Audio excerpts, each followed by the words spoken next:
Assalamualaikum warahmatullahi wabarakatuh. Di sini kami akan menjelaskan mengenai strategi saluran distribusi yang akan dijelaskan oleh saya, Aisyah, lalu ada rekan saya, Fatma Agustina, dan Putri Fadela Ari Aluna. Untuk penjelasan pertama akan saya jelaskan.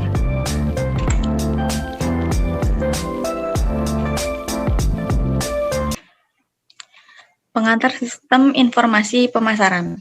Kebutuhan masyarakat Indonesia terhadap produk dan jasa perbankan semakin meningkat seiring dengan kesejahteraan masyarakat yang semakin baik. Semakin tingginya pendidikan dan pendapatan masyarakat juga berkontribusi positif pada peningkatan kebutuhan masyarakat akan produk dan jasa perbankan. Masyarakat yang pendidikannya semakin baik, semakin cerdas, dan mulai menyadari pentingnya berinvestasi yang aman dan menguntungkan, mendapatkan sumber pembiayaan yang terpercaya, melakukan transaksi yang aman dan praktis, serta menggunakan berbagai fasilitas layanan perbankan lainnya untuk memenuhi kebutuhan sehari-hari. Bank tidak hanya memikirkan kebutuhan dan keinginan nasabah tentang akses ke perbankan ini, tetapi juga dari aspek pembiayaan yang timbul dengan pembukaan kantor cabang pembantu maupun jaringan ATM.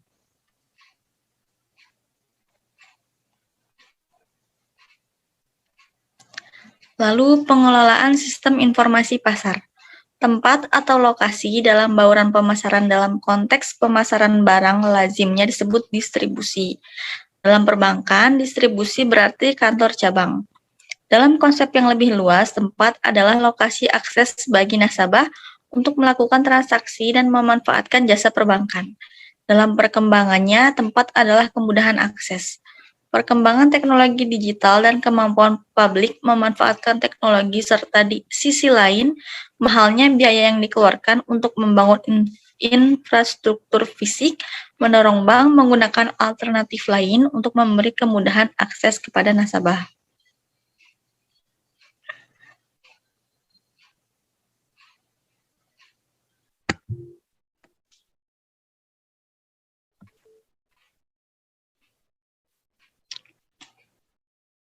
Lalu berikutnya, kantor bank harus dapat menjalankan fungsi-fungsi sebagai berikut.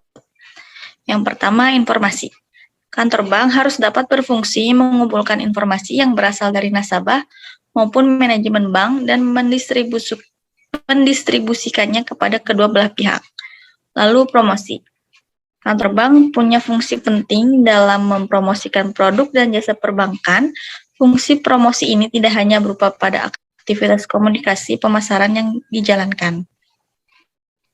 Lalu ada kontak.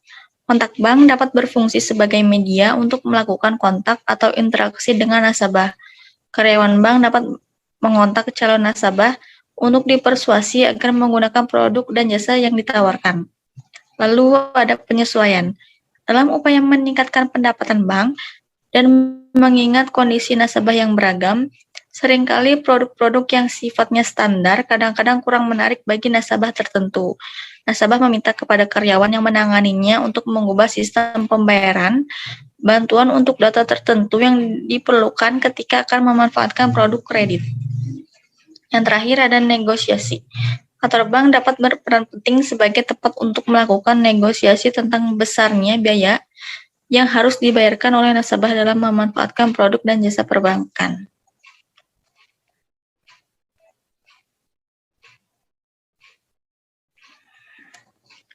Lalu ada strategi tempat. Penentuan lokasi memainkan peran strategis dalam menarik nasabah. Lokasi bank merupakan daya tarik penting bagi nasabah bank yang lokasinya mudah dijangkau. Dengan sarana transportasi umum akan lebih menarik daripada bank yang jauh dari sarana transportasi umum. Bank sebaiknya memilih tempat yang lokasinya dekat atau mudah dijangkau sarana transportasi umum. Aspek tempat yang perlu dipertimbangkan adalah pertama, ketersediaan parkir kendaraan, kedua, kenyamanan ruang kantor, ketiga, tata letak ruangan, keempat, ketersediaan informasi yang jelas, kelima, ruang tunggu untuk nasabah, dan sistem antrian. Lalu yang berikutnya akan dijelaskan oleh Fatma. Strategi saluran distribusi. Sekarang, bank menerapkan strategi saluran ganda. yang tidak hanya mengandalkan kantor tetapi juga ATM, mobil banking, internet banking, dan lain-lain.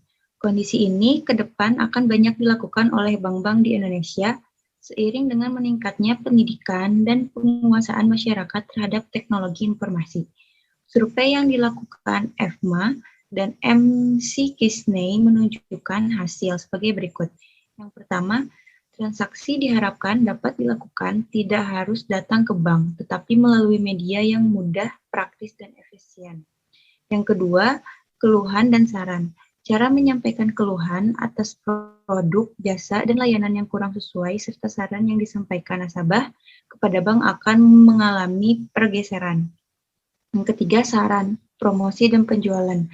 Hasil survei di Eropa dan di perbankan dunia menunjukkan kecenderungan bahwa nasabah datang ke bank karena ingin mendapatkan saran terkait dengan investasi dan kredit yang dilakukan. Bank tidak hanya sebagai tempat untuk transaksi, namun dilengkapi dengan pegawai yang menguasai pengelolaan investasi yang dapat memberikan konsultasi perencanaan keuangan bagi nasabah.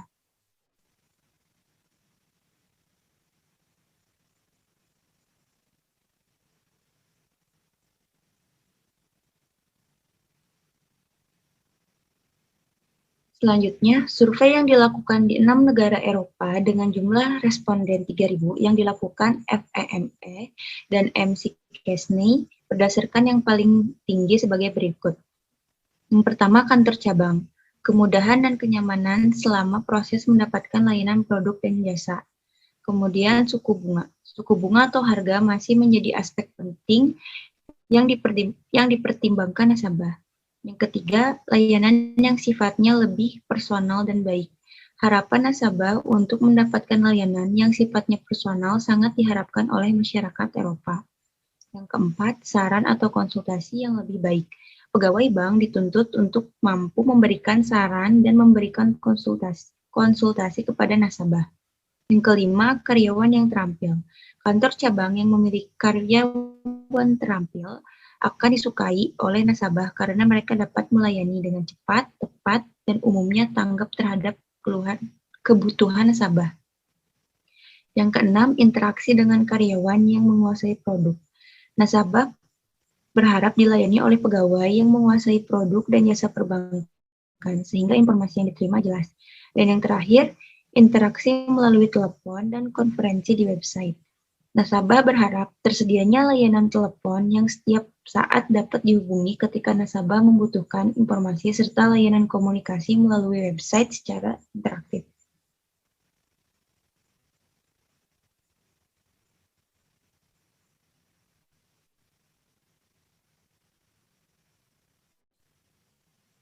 Kemudian, internet banking sebagai sarana akses perbankan. Perkembangan teknologi internet direspon oleh perbankan untuk meningkatkan keunggulan bersaing. Bahkan bank memanfaatkan seoptimal mungkin teknologi internet untuk memberikan nilai yang superior kepada nasabah. Sejak 2003, bank-bank di Indonesia mulai melakukan investasi dana yang cukup besar untuk pengembangan teknologi informasi. Investasi TI pada perbankan dipandang sebagai instrumen untuk menghadapi persaingan. Beberapa bank di Indonesia mulai menginvestasikan dananya untuk investasi TI guna meningkatkan kepuasan. Selanjutnya akan dilanjutkan oleh Putri. Contoh sarana internet banking Bank Mandiri. Dalam upaya menarik nasabah agar mau menggunakan internet banking, bank menginformasikan manfaat dan keunggulannya kepada nasabah. Sebagai contoh, Bank Mandiri menyampaikan manfaat internet banking melalui websitenya yaitu bankmandiri.co.id. Dinyatakan bahwa manfaat internet Bank Mandiri adalah memberikan berbagai kemudahan kepada nasabah antara lain sebagai berikut. Yang pertama, melakukan aktivitas perbankan cukup dari meja kerja dengan menggunakan personal komputer atau laptop, modem, line telepon, atau GPRS. Lalu, tanpa batas waktu. Nasabah dapat mengakses rekening mereka 24 jam sehari, 7 hari dalam 1 minggu. Selanjutnya, cakupan global. dapat melakukan transaksi dari belahan dunia manapun selama ada koneksi internet. Selanjutnya, mudah. Menu transaksi jelas dan mudah dimengerti. Lalu, fitur layanan yang beragam. Dapat melakukan berbagai transaksi perbankan seperti transfer, bayar tagihan, dan isi ulang pulsa. Yang terakhir, aman dan terlindungi. Dilengkapi sistem keamanan yang berlapis dan token.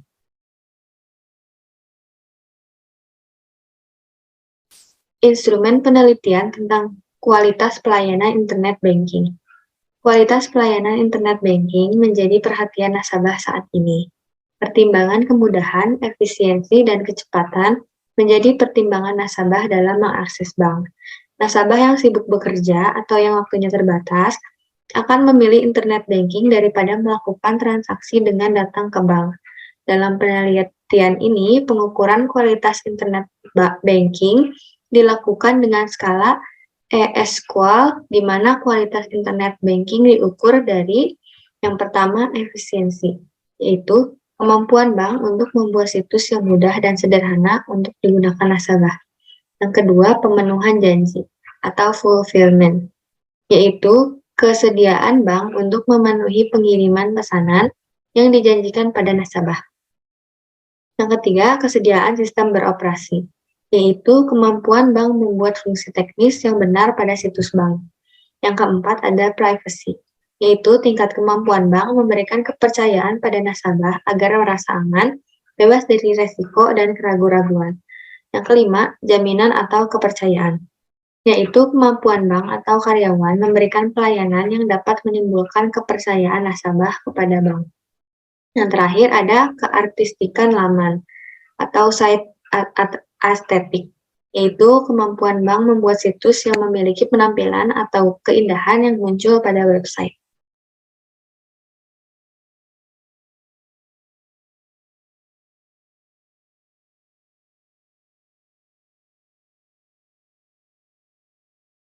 Kesimpulannya, yaitu dalam pemasaran bank, strategi distribusi atau tempat memainkan peran penting karena kemudahan akses merupakan faktor yang menjadi pertimbangan nasabah dalam memilih bank.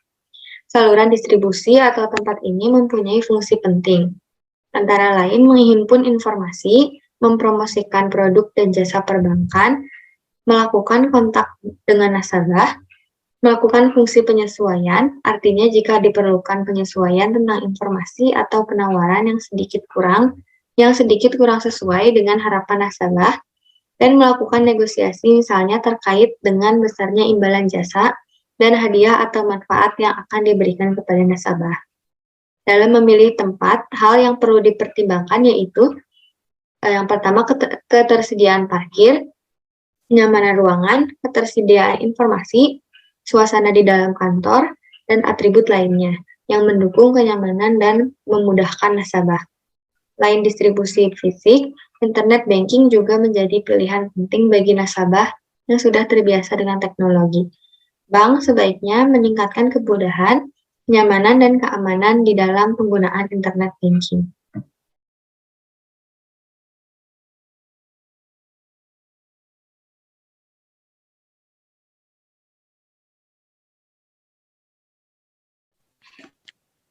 Cukup sekian penjelasan dari kelompok kami. Bila ada kesalahan kami mohon maaf. Wassalamualaikum warahmatullahi wabarakatuh.